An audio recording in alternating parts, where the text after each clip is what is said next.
I'm Evan Pantazi. I wanted to welcome you back to another Kyusho.com article in how to get your Kyusho working better for you. One of the bigger questions that pops up into beginners as well as Kyusho instructors' minds is the deadly non-responder. Okay, you're in a seminar, you're in a class, or you're working out with someone and they're not feeling anything. What's going on? Why aren't they responding to us? Well, it's not that the person isn't responding, it's just that their body is built in different ways, and we have to learn how to get past that. And we have, okay? You can only run into about 5% of the populace that is a non-responder.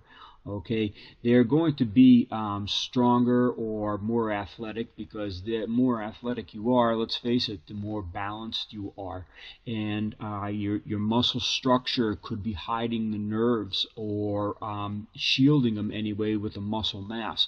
And let's face it, that's the basis of Sanchin training, so we can learn how to take that attack and dispel it. But let's get into the reasons a little bit more. And this is just going through this article right here just to help you. Maybe you learn more auditorily than you do reading.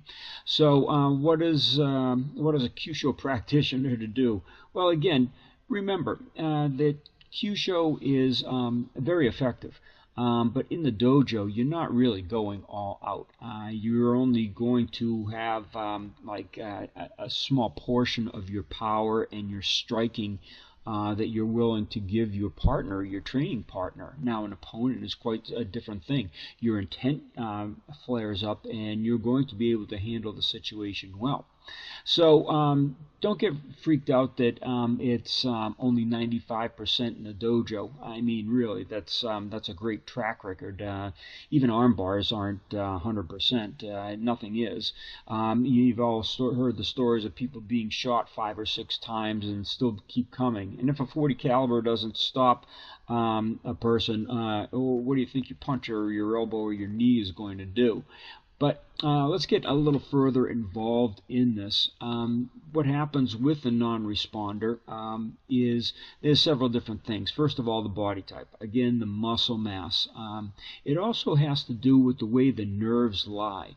Now, we were doing cadaver research, and the doctor that was in charge of the cadaver study, we were looking at the collarbone area right in through the neck and all the nerves that were flowing through here, as well as the blood vessels, the muscles, and all the tendons.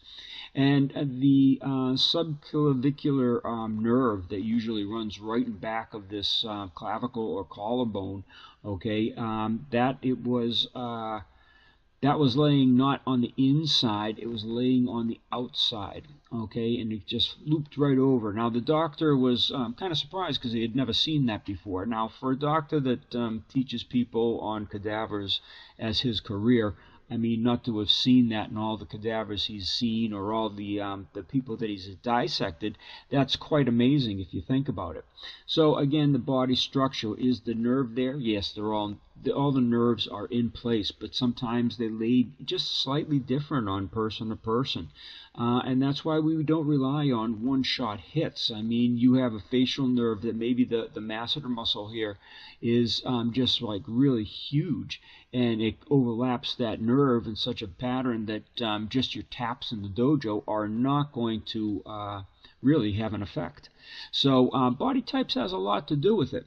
Okay, next thing is the iron shirt. Okay, again, the iron shirt is the way we condition our bodies.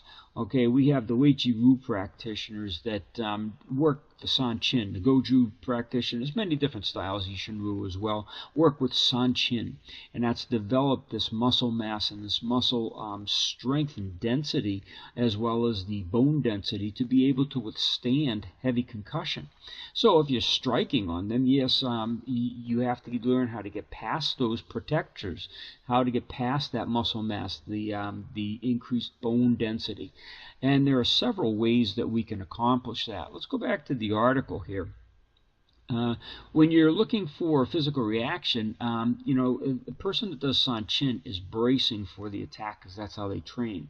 They're in their stance, and they work through many different concussions to their body and conditionings. So with them expecting any attack or anybody expecting it, you can negate it with just mental approach. You can say, hey, I'm not going to go down with this, and you can fight it, and you'll still feel the rack, but you won't feel the dysfunction happen. So you could block it mentally. However, you're supposed to, in a fight, not really telegraph where you're hitting the guy. I'm not going to walk up to a big dude and say, hey, listen, I'm going to punch you right in the face, right about here or right about here. It's just not what you do. It's going to be surprise that takes them off their feet. So, of course, in the dojo or even in the training session, you tell a person you're going to give them a shock on the mental nerve, as example right here in the jawline, that the person's going to brace mentally, he's going to brace physically, he's going to clench his teeth, and he's going to hold on for dear life, because you're going to hit him right here, and he doesn't want his jaw to break down. He just doesn't want that to happen. So they're mentally braced. But if you surprise them, hey, it works so much better. All right, let's go back onto the balance. Now again, athletic people, strong people, martial artists in particular, are all well balanced. We work our stances to the point where we're very well balanced. And that's something that is to negate the effects of the vital targets.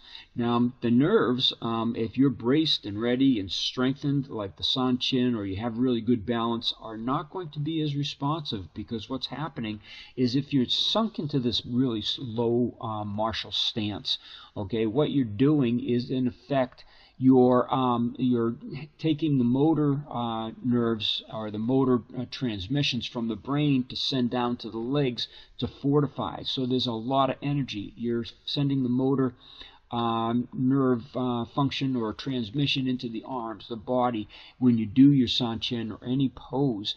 And all that transmission going outward makes it harder for the sensory nerves to bring the message in.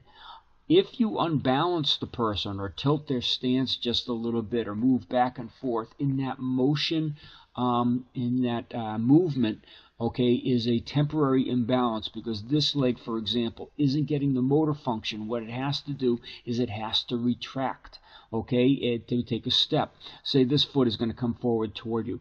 It has to relax the motor transmissions to enable it to move before it can sink down and root, if you will, or ground, if you will, or initiate that motor function again. So in that slight transition from this step, this leg in particular is extremely weak, but it also systematically weakens the whole body. Excuse me for that. If you have the whole body movement, say you lean them in one particular way, or you've got them off kilter where both feet are in transition, okay, the lower part of the body then links up to the torso.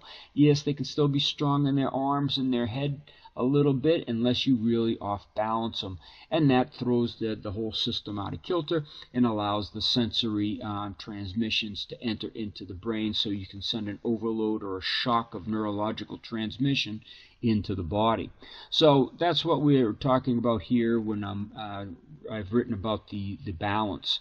Multiple repetitions is the next section. Okay, so this guy's braced for a shock here. He's not braced for a shock here, here, here, here, here, here, here, here, here, here, here. There's no way. And as soon as you hit any place on the body, okay, there's going to be a subsequent relaxation on the other side of this body, okay, and where that would be, we don't know, okay. You could strike, it depends on how the person's positioned, how their stance is, what they're grabbing onto, how their arm or torso position is in.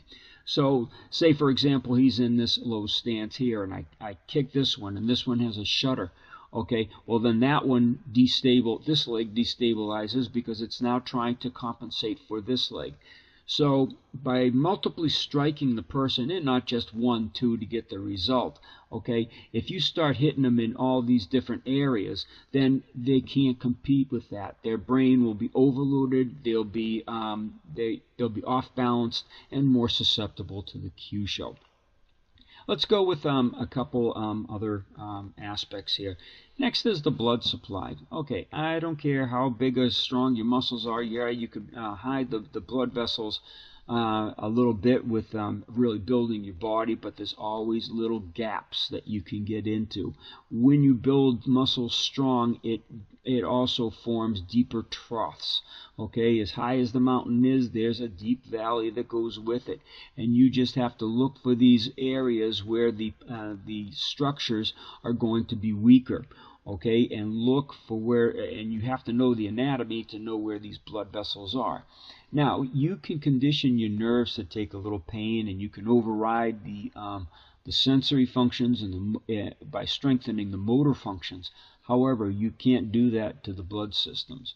So learning your Kyusho from the standpoint of just nerves alone, or, oh God forbid, pressure points, which are fictitious ways to get into the, sorry about that, keeps happening, get into the blood, the internal organs and the internal structures and functionality and physiology of the human. You attack the blood, there is no protective system. There is no give and take on the blood systems. You stop the blood from traveling down to the limbs. Okay, it weakens the muscles. It also weakens the blood pressure. Once the blood pressure drops, the person's in a weakened state. You can further follow up on blood. You can further follow up on the nerve systems. You can further follow up on any systems you want, because once their blood pressure starts dropping, they turn into a rag virtually. So you can attack or dismiss them as you will. All right, so by learning the anatomy, this is what we're trying to get you to do. Don't look at the pressure points of acupuncture. They're the wrong paradigm. It's not what the old masters wrote about in their text. It's not what's written in the scrolls. It's all documented that it's an anatomical structures and its physiology. It's not pressure points. It's not traditional Chinese medicine or their theories. Your fire melts your wood, or here's a pressure point here.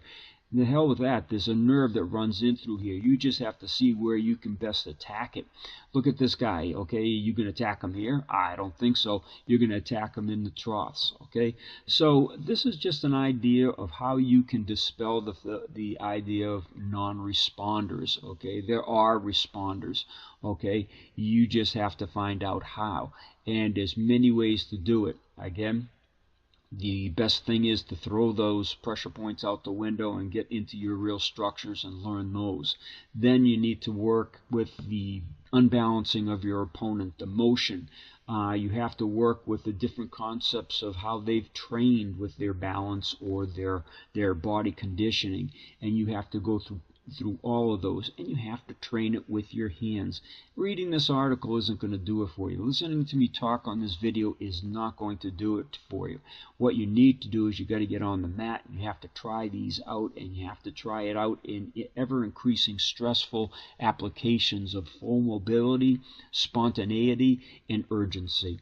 So, again, I thank you for tuning in to the YouTube channel here. Please subscribe if you haven't already. We're going to be doing a lot more videos in the future, breaking down the Kyusho in real terms, real anatomy, real Kyusho for real people.